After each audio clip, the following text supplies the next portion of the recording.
Hello students. बच्चों, अपनी पिछली क्लास में हमने देखे थे लॉज ऑफ एक्सपोनेंट्स या फिर पावर, जिनको हम कहते थे नियम, मतलब कि पावर्स के कुछ नियम होते हैं बेसिक। उन नियमों को हमने समझा था। ठीक है बच्चों, तो उन्हीं नियमों पर आधारित आज हम अपने क्वेश्चंस करेंगे, जो कि है हमारी एक्सरसाइज 1.6 में।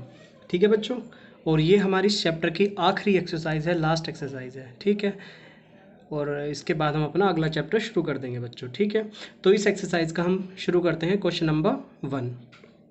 ठीक है बच्चों, उन नियमों को आप खोल के रख लीजिए अपने पास में, या अगर रिवाइज कर लिए होंगे तो बहुत अच्छी बात है। आपके अगर समझ में आ गए, वो आपके ध्यान में है, माइंड में है, तो आपको बहुत इजीली सब कुछ समझ में आ जाएगा। बहुत ही ईजी क्वेश्चन है, कोई बहुत ज़्यादा हार्ड नहीं है, सब कुछ ईजी है।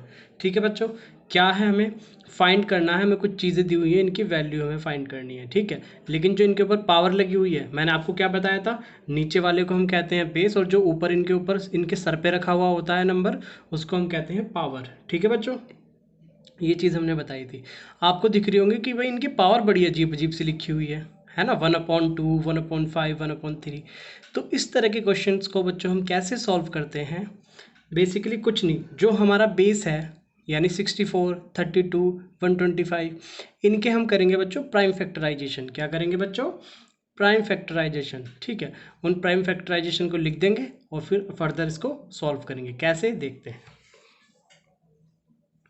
तो पहले अपना पार्ट करते हैं, पार्ट नंबर 1, जो कि है 64 की पावर 1/2। तो मैंने क्या बताया आपको, इस 64 के क्या कर लीजिए आप, प्राइम फैक्टर। ठीक है, प्राइम फैक्टर कैसे करते हैं? अब यहाँ लिखिए 64 हमने लिखा है, इसके प्राइम फैक्टर करते हैं। 2 से जाएगा बच्चों, 2 3 जा 6, 2 2 जा 4। ये तो आपको आता होगा बच्चों, करना है ना, सिंपल है।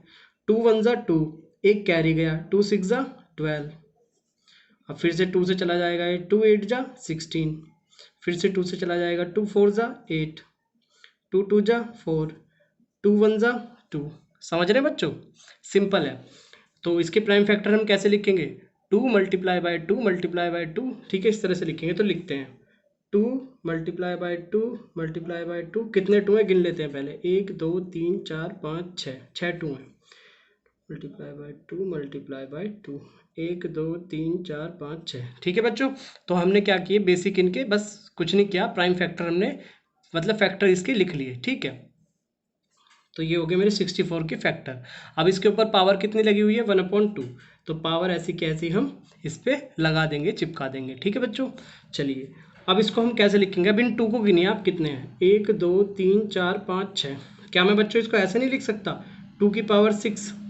भाई देखो, जब मेरे इसके ऊपर जैसे 2 की पावर 3 लिखी हुई है, तो इसको मैं क्या लिख देता था, 2 मल्टीप्लाई बाय 2 मल्टीप्लाई बाय 2। ठीक है, लेकिन अगर कहीं मुझे इस तरह से लिखा हुआ मिल जाए, 2 मल्टीप्लाई बाय 2 मल्टीप्लाई बाय 2, तो इसको मैं ऐसे भी तो लिख सकता हूँ कि 2 कितने हैं, 1 2 3, 2 की पावर 3। ठीक है बच्चों, तो ऐसी है। अब देखो कितने हैं ये, 1 2 3 4 5 6, यानी 2 की मल्टीप्लाई 6 बार हो रही है। तो 2 की पावर मैंने कितनी चढ़ा दी, 6। और इस पूरे की पावर कितनी है जो चली रही है, क्या है, 1/2। क्लियर बच्चों? अब आप अपना एक लॉज ऑफ एक्सपोनेंट्स वाला, वो वाला लॉ याद करिए, मैं आपको दिखाता हूँ कौन सा। ये वाला, कि a की पावर m है और इस पूरे की पावर कितनी है, n। तो क्या हो जाती थी, पावर पावर की मल्टीप्लाई हो जाती थी। आया बच्चों याद? सेम देखो हमारा यहाँ पे होगा, 2 की पावर 6 है और इस पूरे की पावर कितनी है, 1/2, है ना। देखो अब जैसे कि आपके सामने ही मैं फॉर्मूला लिख देता हूँ, क्या था वो, a की पावर m थी और इस पूरे की पावर n थी। तो इसकी वैल्यू क्या हो जाती थी, पावर्स की क्या हो जाती थी बच्चों, मल्टीप्लाई, यानी m और n की multiply, m multiply by n। अब देखो a की जगह क्या है, 2 है, m की जगह क्या है, 6 है, n की जगह क्या है, 1/2 है। तो पावर पावर क्या है, m और n की मल्टीप्लाई कर देंगे और a ऐसी कैसी रहेगा। a हमने किसे कहा, 2 को, तो 2 तो ऐसी कैसी रहा, मल्टीप्लाई किसकी हो जाएगी, बस सीधी पावर की, यानी कि 6 मल्टीप्लाई बाय 1/2।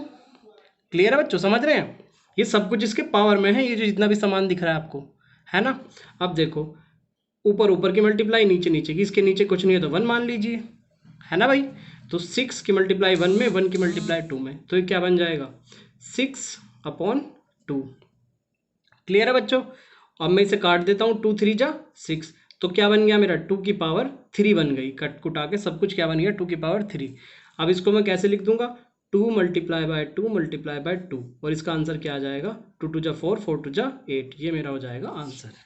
ठीक है बच्चों, इस तरह से ये सारे क्वेश्चन हमें सॉल्व करने हैं। ठीक है, बिल्कुल सिंपल है। बस क्या है, हमें क्या बात ध्यान रखनी है कि किसी के ऊपर पावर और उस पूरे की पावर है, तो पावर पावर की क्या हो जाती है, मल्टीप्लाई।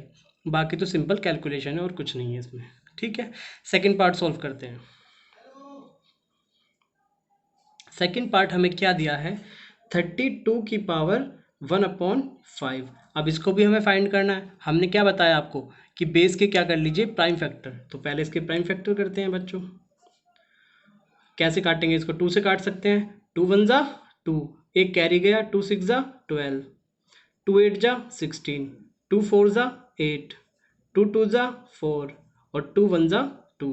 कितने 2 आए, 1 2 3 4 5। तो कैसे मैं लिख सकता हूँ इसको, 2 इंटू 2 इंटू 2 इंटू 2 इंटू 2, 1 2 3 4 5। ठीक है बच्चों, और इस पूरे की पावर कितनी लगी हुई है, 1/5। क्लियर है बच्चों, समझ में आ रहा है सबको। चलिए अब क्या करेंगे, हम इन दो को गिन लेते हैं, 1 2 3 4 5 है। तो कैसे लिख देंगे हम, 2 की पावर 5 और इस पूरे की पावर 1/5। ठीक है, अब क्या करते थे हम, पावर पावर की हमारी मल्टीप्लाई हो जाती थी। तो कैसे करेंगे, 2 की power 5 multiply by 1/5, power power की हमने मल्टीप्लाई कर ली। ठीक है बच्चों, अब देखो ये 5 ऊपर है, ये 5 नीचे है, 5 से 5 कट गया, तो क्या बन गई, 2 की पावर केवल 1 बची। जब सब कुछ कट गया तो 1 बचा, और यही मेरा क्या हो जाएगा, 2 आंसर। ठीक है बच्चों, सिंपल है एकदम, कोई बहुत ज़्यादा हार्ड नहीं, एकदम सिंपल क्वेश्चन है। तीसरा पार्ट क्या है, 125 की पावर 1/3, इसको भी हम करवा देते हैं आपके लिए। थर्ड पार्ट है 125 की पावर 1/3। क्लियर है बच्चों। चलिए फिर इसके भी हम प्राइम फैक्टर करेंगे, करते हैं साइड में कहीं। अब भाई ये किससे कट सकता है, ये केवल 5 से जाएगा। जिस भी संख्या के पीछे 5 हो या 0 हो, वो हमेशा 5 से कटेगी, ये बात आप ध्यान रखना। ये आपने छोटी क्लास में पढ़े होंगे जब डिविजिबिलिटी वाले रूल पढ़ते हैं हम, है ना, कि जिस संख्या के पीछे 5 या 0 होगा वो हमेशा 5 से कटता है। तो 5 से काटते हैं इसको, 5 2 जा 10। अब 12 में से 10 जाएंगे तो 2 बचेंगे, यानी 2 इसमें चले गए, तो कितना बन गया ये 25, 5 5 जा 25। ठीक है, अब ये कितनी बार जाएगा, 5 5 जा 25, 5 1 जा 5। क्लियर है बच्चों, तो ये मेरे हो गए इसके फैक्टर। इसको मैं कैसे लिखूंगा, 5 मल्टीप्लाई बाय 5 मल्टीप्लाई बाय 5, और इस पूरे की पावर कितनी है, 1/3। क्लियर, अब मैं इन 5 को गिन लेता हूँ, 1 2 3, 3 है मेरे, 5 की पावर 3 और इस पूरे की पावर 1/3। अब पावर पावर की क्या होगी, मल्टीप्लाई हो जाएगी, कर देते हैं। 3 इंटू 1/3, ऊपर 3 है नीचे 3 है, कट गया, क्या बचा, पावर 1, यानी कि 5 आंसर। ठीक है बच्चों, तो देख लीजिए इतने सिंपल क्वेश्चन हैं ये। ठीक है, आई होप आपको समझ में आ गए होंगे। अगली क्लास में हम मिलेंगे अपने अगले क्वेश्चंस के साथ, जो कि होगा क्वेश्चन नंबर 2।